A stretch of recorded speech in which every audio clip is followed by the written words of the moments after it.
Okay, so thank you everybody for being here and not being at the tea break station. Let me tell you, today this panel is really about building communities. Why is it important?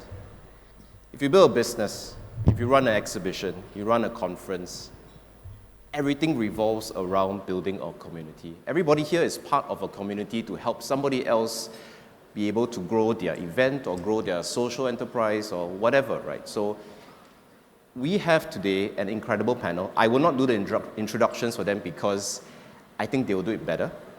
So they come from all walks of life: esports, social, sneaker con, gastro beats, art. And if you ever wanted to get some nuggets of information about how one can grow a community, these are the people to hear from, right? So I think without further ado, let's start with Kim on the left. Short introduction, who you are, what do you do, and the community that you currently manage. Thank you, Yan. Thank you everyone for coming back from the break. Kim Underhill, the founder of BRILLIANCE. It's a movement that encourages more executive and professional women to step up, to advance other women through mentorship, through our master classes, through our socially impactful activities. So our number one goal is what can we do to advance women, both in their career as well as in their personal development.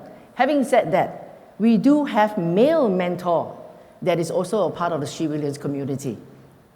But just to be clear, it's a passion project, right? And this it is a passion project. A passion project, so just to be clear. The social enterprise, yes. Chong. I'm Chong from the Singapore Esports Association. We don't so much as manage communities, but rather convene them, because especially for esports, the games, etc., are changing day to day. You don't even need to say year to year, but really day to day. So other than that, I would just say that for the esports community, it is actually just very nascent. It's still growing and still changing and evolving. It is relatively easy to reach out to them, but more difficult to actually bring them out and to motivate them. So he's not doing this because he wants a job. He's obviously a gamer himself, right? So first thing he asked me this morning is, can I take out my tie? So that was so gamer, geek, true and true. Charles. Hi, I'm Charles Ross. I'm the Managing Director of the Art Assembly. We are the biggest operator of art fairs across Asia Pacific. And what we do is we have a number of art fairs across the region, bringing galleries together who want to meet collectors, they want to meet new buyers, and of course, just a big audience of art lovers as well. Right, thank you, Charles. Michele. Hello, morning everyone. My name is Michele Lee, and I run a company called the O4 Company. We focus on two key IPs right now one is called Gastro Beats and the other is called SneakerCon. I might be the only one here that doesn't really do MICE events.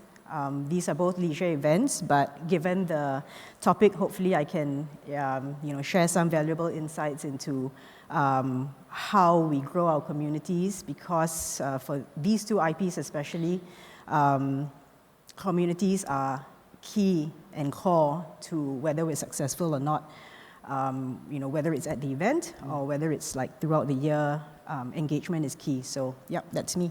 Okay, so as a half sneakerhead, how much do your shoes cost? Hey, don't put me on the. Okay, these are very cheap. Okay, so these are not the sell for $3,000. I will not be able to retire doing this lah. So anyway, less than 150. Cheap. Okay, so social, gaming, art, food, sneakers, right? So the question is, we've all run events and conferences before, we've been a part of it. We all know that some events fail, right? Typically, we put the blame on not enough marketing or sales not good enough, or maybe the content is not up to par, right? But we all know that really successful events have a community of their own, right? So if we break this community down into 4 key groups, so let's just go through them, right? The genesis of any event or any company. First group, we have obviously the enthusiasts, the geeks, right? The people who will show up to a Star Wars convention dressed as Chewbacca, or somebody who will come to a sneaker con festival with many shoes they want to trade, right? So those are the enthusiasts, like 1%, 2%, 3%, right? And then we have the visionaries, capitalists, some of them like us, event organizers who feel like there's a potential for this sector. Then we try to tap onto the enthusiasts, right? But the third group is the one which is the one that makes or breaks conferences, events, and businesses, which are the pragmatists, right? They form the bulk of the community. If you don't have the pragmatists there, if you cannot cross the chasm between enthusiast, visionary, and pragmatist, there is no way in hell your event is going to succeed. We all know it, right? Because the diehards are there, but nobody else wants to come. How are you going to monetize it? How are you going to sell it? So, we are going to hear the journey from engaging the enthusiasts, to the visionaries, to the pragmatists, and hopefully converting the last group, which are the skeptics, the people who say, I will never ever go to an art show to buy a $20,000 art piece, right? So, we're going to hear from the best. So, let's start with Kim first. Okay. Social enterprise, how do you do it? Social enterprise, like everything else, you must have an enterprise before you can afford to do social, right? Charity doesn't come cheap. So it's very important. The way we do it is we run events, small scale event. You know, we are only under 2 years old. We have probably about 300 members right now. And on a monthly basis, we run small event and bringing like-minded women and some men together to talk about common topics. So it could be on development, it could be on mice, right? Something that is relevant to every one of them. And it's like buying sneakers, right? You have to have a common interest. And with that, we create a community and a safe space. I keep saying that it's a safe space for women to come together to be yourself. How often we've gone to a lot of women leadership forums and we find that you get a whole group of, I call them the goddesses of MNC, and then everybody else. So how do we connect that? Hence, BRILLIANCE came about, is about how can we connect them, bringing audience as well as panelists and speaker together as one. So we can learn together, we can share together. With that, it's all about, you know, the heartstring that we are pulling, and that is the reason, our content is all driving from the heartstring. So when you started out years ago, Yes. how many enthusiasts do you have to rope together to bring the rest of the contingent in? You know, good question. When we first started, it's because of the community, the people that we met. They helped us bring MBS to us. They brought us Crystal of Song Division. They brought Elle from Beam. So this is the community that came together to support us during COVID. We actually have our inauguration here. So that small team of 5, very enthusiastic, the 5 that believes in my dream, and we came together, and within 2 months, we inaugural BRILLIANCE. Yeah, so it's a small team that started. Today we have 300. And in our separate conversation, you mentioned now that you have about, you call them warm-blooded, but these people are essentially your visionaries and your advocates, right? So you have about 20 of them. So you have 5 core, and then you have expanded to 20 to reach out to 300. Expanded to 20. Now, of course, you know, out of the 300, we've got about 40% that's constantly out there sharing about BRILLIANCE movement. They call themselves the driving forces of BRILLIANCE. So with that, we are able to grow. Okay, so let's bounce from you to sneaker head, right? I call it sneaker don't call them geek, and I sneaker got geeks, scolded, huh? right? Yeah. So it's sneaker head. How do you do this? How do you bring the enthusiasts together with? Do you have to outsource it, insource it? What do you do? I think the unique thing about this sneakerhead community is that they're already converted, right? So when we did SneakerCon this year, it wasn't so much about how do I get that sneakerhead community in, because they already bought in. I think it was about, okay, what about someone, I'm ashamed to say, like me, who is not a sneakerhead, doesn't know nuts. You could have sold me this for $300, I would have still bought it, because I don't know the value, right? But how do I find that other group? And how do I express what the event IP is without alienating them, or even without making them feel as if I'm not a sneakerhead, therefore I'm not interested. So, you know, the sneakerhead group, which is, to your point about 1, 2, or 3%, for us it's the other way around. Actually, it's quite a big group. Maybe at least half of who came are really, really legit sneakerheads. But then how do I get the other half? And so it was about, number one, creating experiences within the event that are not specifically about sneakers and how much they cost and so on and so forth. I mean, that is a given. But it's what else is there? There are elements that kind of unite everyone, right? I mean, there is food, there is drink, there is music, there is other sorts of programming. And there are a lot of elements of street culture that actually can speak to everyone, whether or not you're a sneakerhead. So sneakers are a subset of street culture. Street culture is very broad.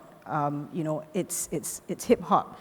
It's, you know, maybe the T-shirt that you wear, whatever the case may be. So there are different ways of speaking to people who are not necessarily sneakerheads, but who enjoy different elements of street culture. And so we made sure that, number one, all those elements were within the event.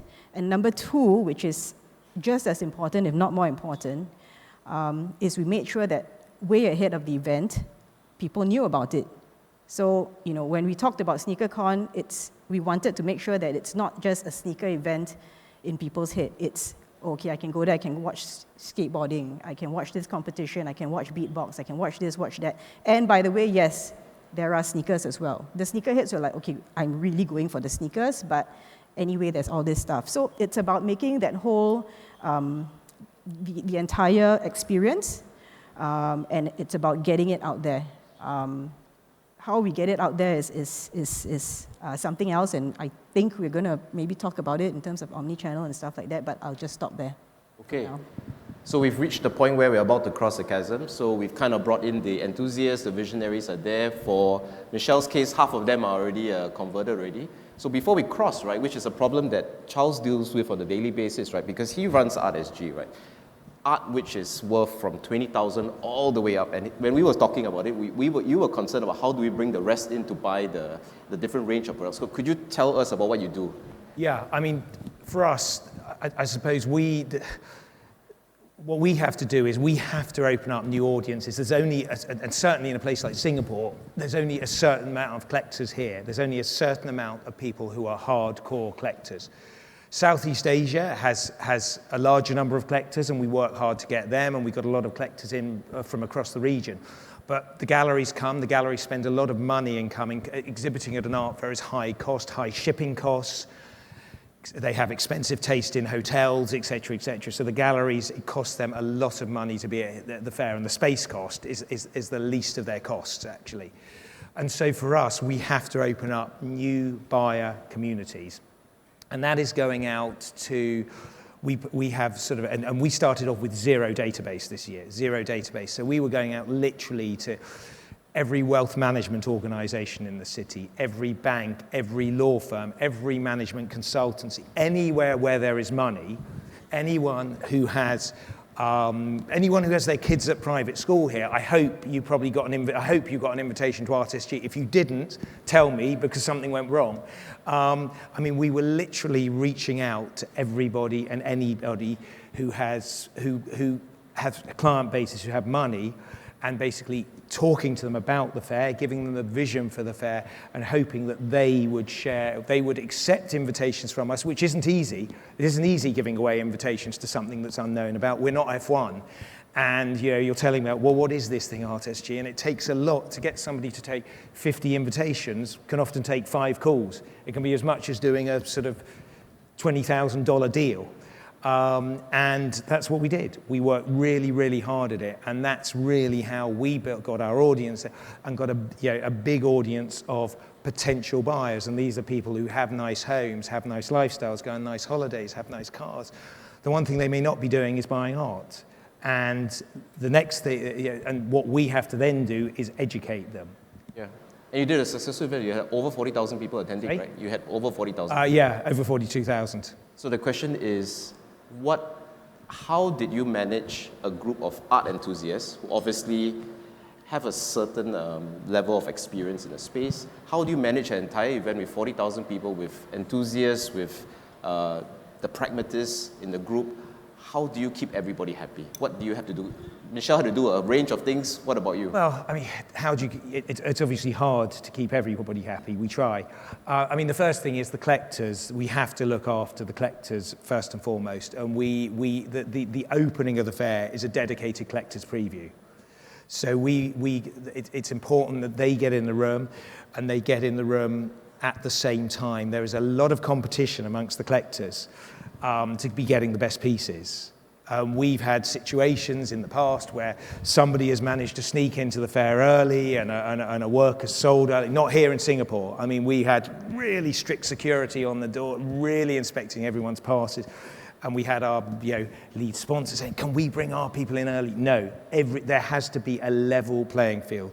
There's competition for the best players. Otherwise, you alienate very important groups who say, well, we're not coming back. So, but they then have their own space within which to buy before the fair gets too busy. Quietly, they can have their conversations, et cetera, et cetera.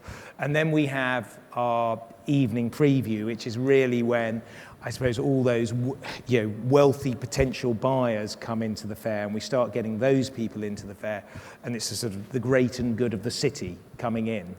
And and as much as anything else, it's very important that an art fair, it's about creating the fear of missing out. I mean, FOMO is big to us. And we want everybody saying around this, are you going, are you going? And I think that worked. I mean, somebody said to me, Singapore Inc. was there that night, that opening night. And in that sense, I think it gave everybody a sense of confidence that all the right people, in their eyes, had turned out for the fair. So it's just bringing, I suppose, the different groups together. For the galleries are obviously, want to make sure they're having intelligent conversations with people who know about art, and they want to be selling. Okay, so one guy we've not heard from yet is Chong, because his situation is completely different to everybody else. So let's think about it. Chong and I are about the same age, right? Disregard the color of the hair. But we grew up in a culture where we used to play games in a LAN shop, right? So that's the culture we grew up in. But then all of a sudden we had 4G internet. We had super high-speed fiber access at home. So what happened is everybody started to play games at home. So nobody went to LAN shops anymore, right? So right now, Chong, who is the president of Esports Association for Singapore, he has a vision to try to kind of recreate this, right? To kind of bring people together, because you're not used to coming together. So can you tell us about what you want to do and to bring the community back? Okay, so when we talk about the esports community, especially in Singapore, there is, as Ian has said, there is no longer these convenient meeting spaces where people actually come together. And actually, for a lot of people, they would actually just prefer to watch the competitions online at home, in the comfort of their home. So we need to offer them additional things. Talking about rebuilding these communities and things of the sort, it's actually trying to create spaces, recreate spaces again, and reaching out to these communities throughout the year, and not just before the event. You need to invest into the communities and give them additional reasons to meet and to be interested in the IP which you are bringing. And beyond that, unusually, instead of just reaching out to these communities, it is very important to be reaching out to ringleaders or micro-influencers and things of the sort to get them interested in this, because they'll bring along their friends. Yeah. And other than that, another thing would be, which is actually unusual also, is that you actually have to reach out to the publishers themselves, the people who create the games, because the publishers themselves have a special role to play within this ecosystem. Because through the games itself, which these enthusiasts are playing, or rather these gamers are playing, they're able to offer additional incentives, which is dearer to these gamers as well. And in a certain extent, working with these publishers, you are actually able to do even more. And the publishers themselves would be happy to work with you if you are able to engage them correctly, because you are basically doing free marketing for them. So this is a slightly complicated thing. And beyond that, what Ian was talking about engaging with the communities, what we are trying to do is trying to do micro events, working with the different disparate communities, because esports itself is actually not just one single game, but many different games, and the communities don't necessarily cross over.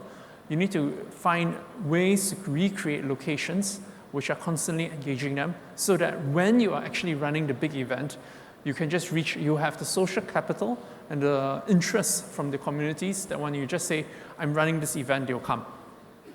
Yeah. How long do you think it will take us to get there?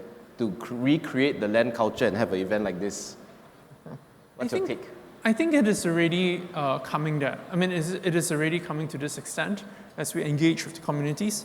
To recreate the land culture and things of the sort, however, would require working more with, I mean, let's take a look at the examples from overseas.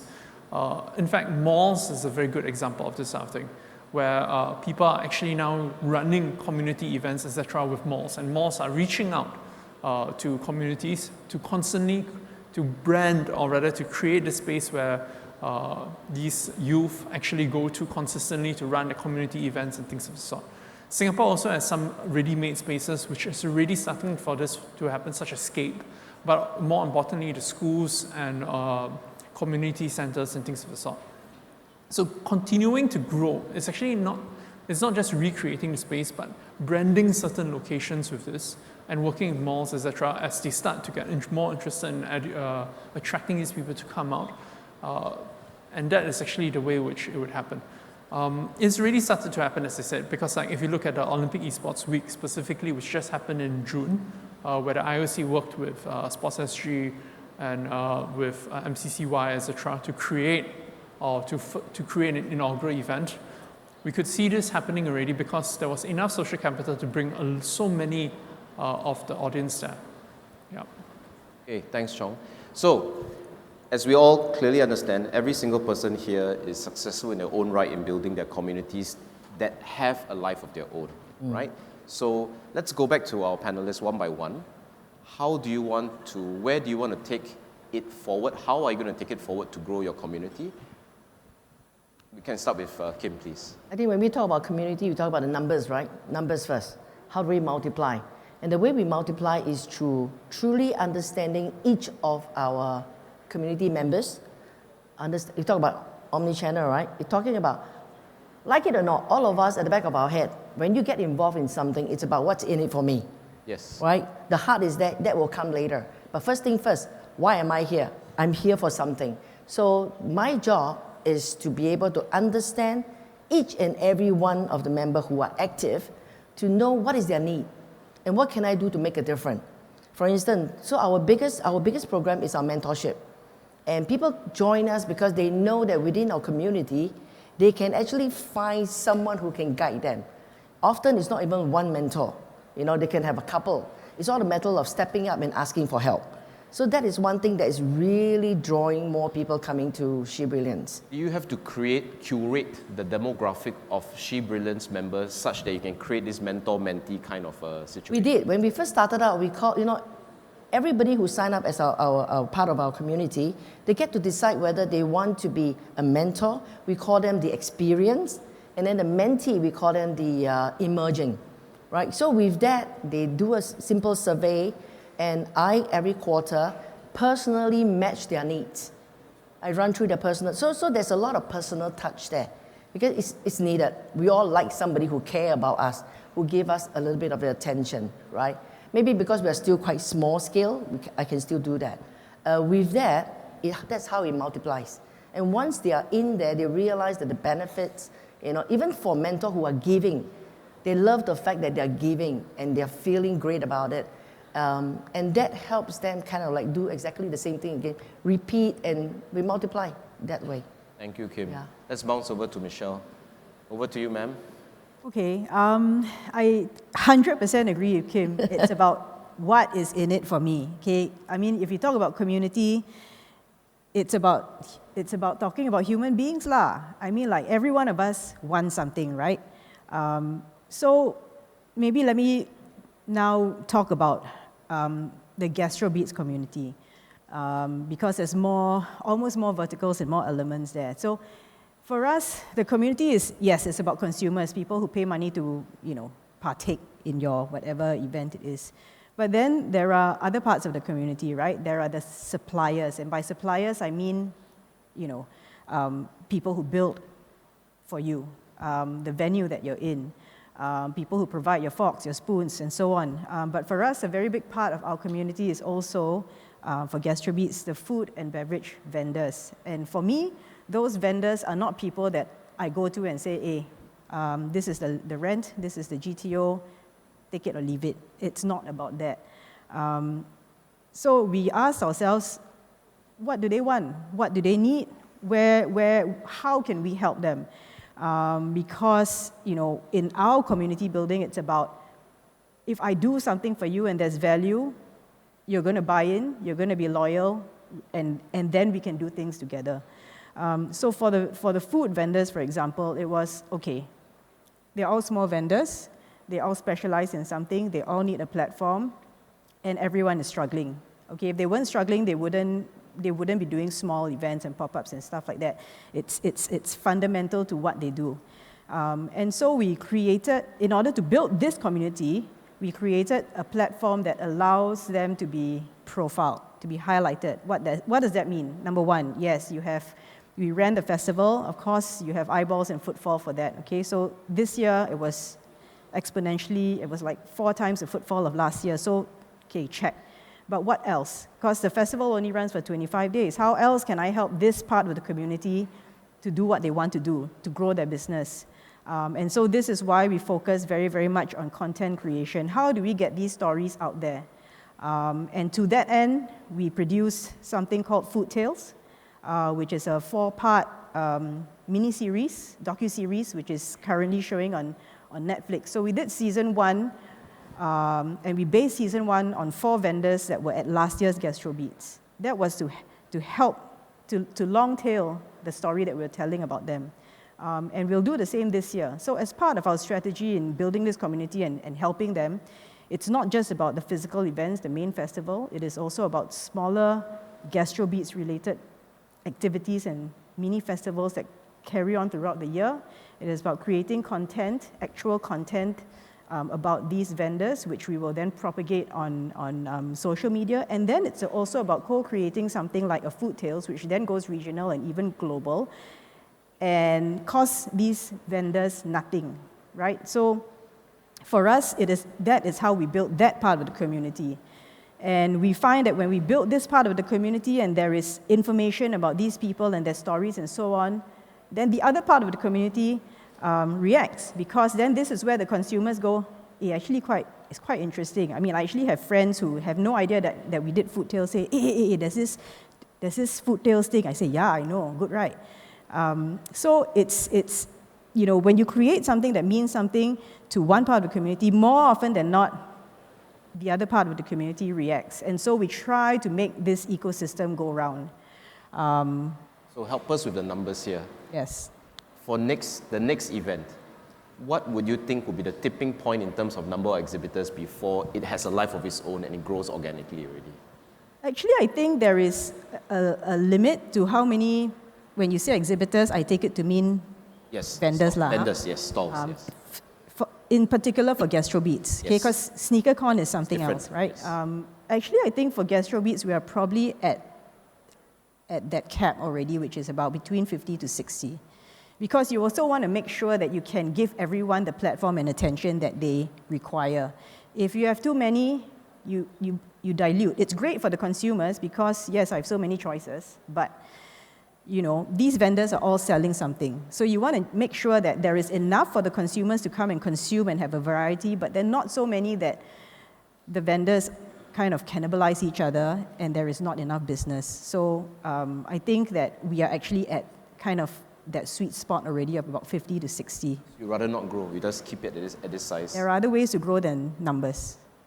Just to give you some heads up, she left STB 14 months ago and now she runs 2 separate shows. I think that's what our community allows us to do, right? We go from sector to sector, we build new events, we just bounce from areas to areas. So let's go next to Charles, right? Well, I think we have, we've run our first event here, and I think we have 2 sort of challenges ahead of us. One is the collectors, keeping those collectors who came this year. They came because it was the first year, they were interested, and getting them to come back. And secondly, getting a lot more collectors to come. And they can go, there are many art fairs across the world. It's not unique what we're doing. There's many galleries that sit in many exhibition halls and convention centres around the world. So they get invitations to everywhere, these people. So what is going to make them come to Singapore? At the moment, my focus is on these people look at what is going on outside the convention centre.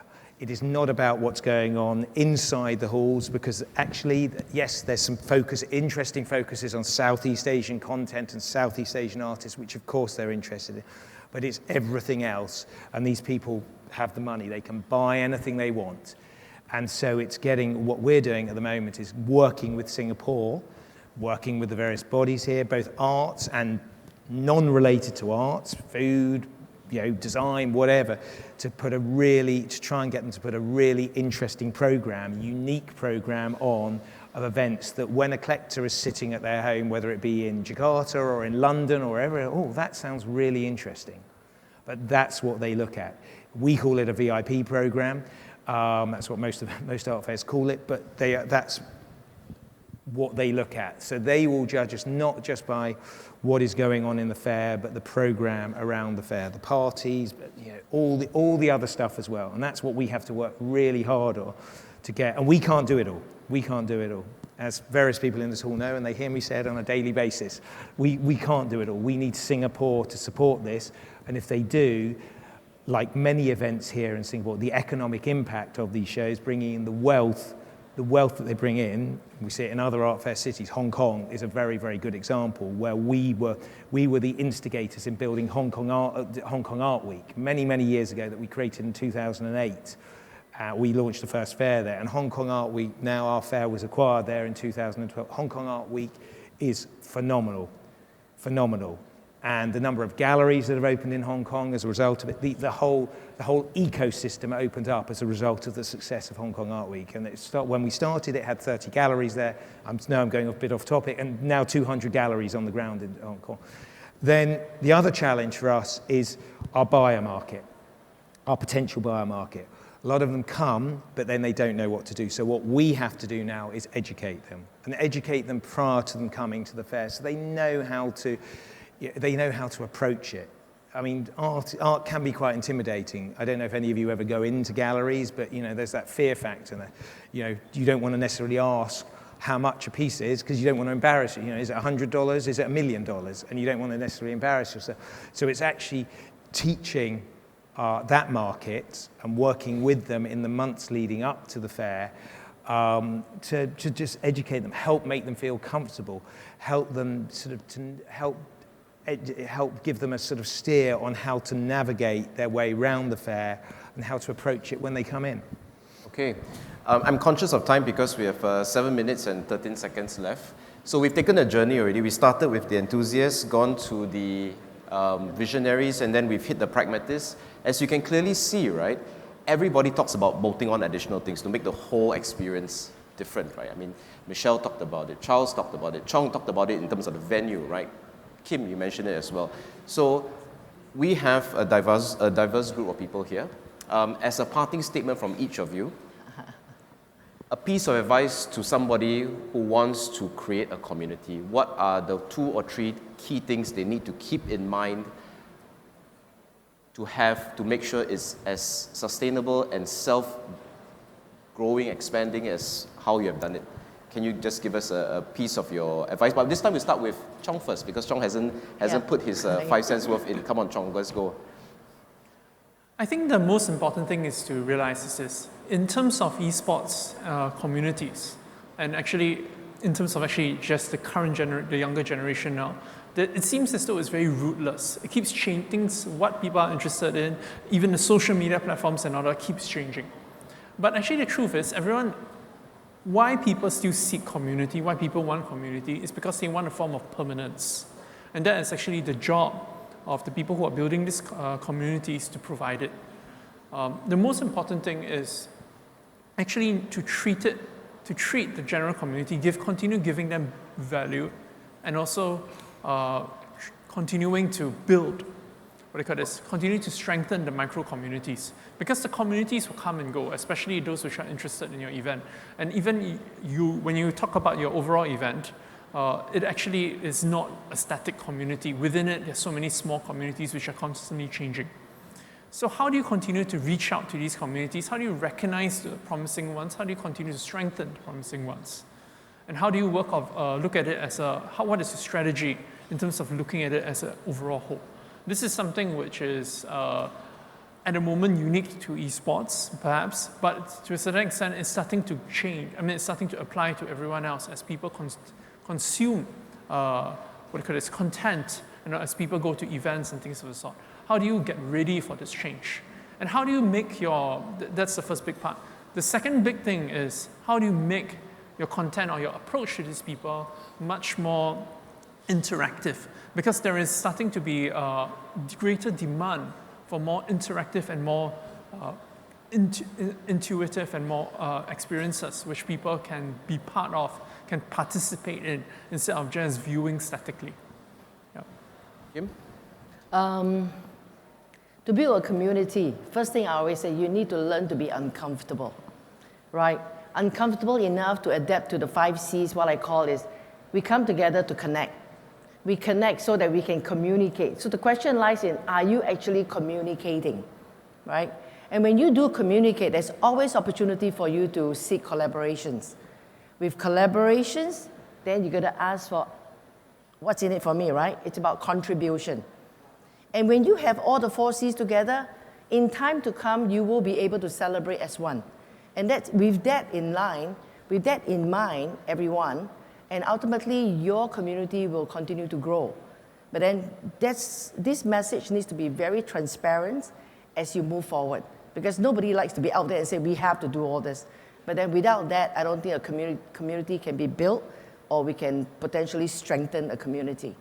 Yeah. Underlaid by a lot of hard work. Huh? A lot of hard work. Absolutely. Okay, Michele. 3 minutes. Okay. 3 minutes left, yes. Okay. I think for me, the main thing is, again, I agree, communication, right? You need to listen, and you need to be authentic. The main thing, 2 things, right? One is, why do you do that? You want to instill trust. You need your community to trust you. And that means they need to know that you are listening. And when I say community again, it's not just the people who are buying your product, it's the people who are providing as well. They need to know that you're listening. And to show them that, I think it's also extremely important to be nimble. So if you're, to show that you're listening, you need to be able to make changes and basically say if they're telling you one thing, you need to listen and actually make changes to do it. You must be willing to make changes to your product. Of course, you want to keep your brand, you want to keep your IP and all that, but then what's the point of doing that if the community doesn't follow it, right? So it's about listening and being willing to be nimble and make necessary changes, all in the spirit of building trust and making sure that the community knows that you have their back. It's about what's in it for you. Over to you, Charles. I think your question was, what would our advice be for anyone looking to build a community? I mean, I would have 2 things to say on this. Firstly, if the community isn't there, ask the question why it's not there. Maybe there isn't a need for a community. So that's the first thing I'd say. The second thing I would say is, if it was me building a new community in a different market, I would want to be able to easily identify where that potential community is. And how am I going to get them easily at a relatively low cost? And that's what I would be thinking about, because I've done events in the past where the community is anywhere and everywhere, and that's a very expensive occupation. You can start with a 0 database like you did for... We knew where they were. We know how to get to them. That's the difference with art. But there are some events I've been involved in prior to my days in art fairs where the community done a bridal show before. Wear a bride. Everywhere. Anywhere and everywhere. Second time, third time. And actually, second time, third time. But actually, quite hard to get to, in a way, because you've got to spend a lot of money on getting to them. Yep. Okay, so on that bombshell with 30 seconds left, I think today we have a really awesome panel that's extremely humble. I think people like Michele, like what she's doing, you know, it's incredible, right? I mean, the areas that are in, what they believe in, what they strive for. I would suggest you engage with them once this panel is over to go get your industry nuggets of information from each of them and pick their brains to how you can grow your community. And on that note, I thank our panelists and our guests for being here today and not running away. Thank you so much. Thank you all. Hope to see you in the next 2 days. Thank you. Thank you. Thank you.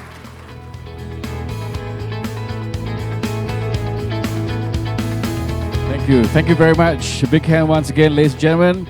Kim, Chong, Charles.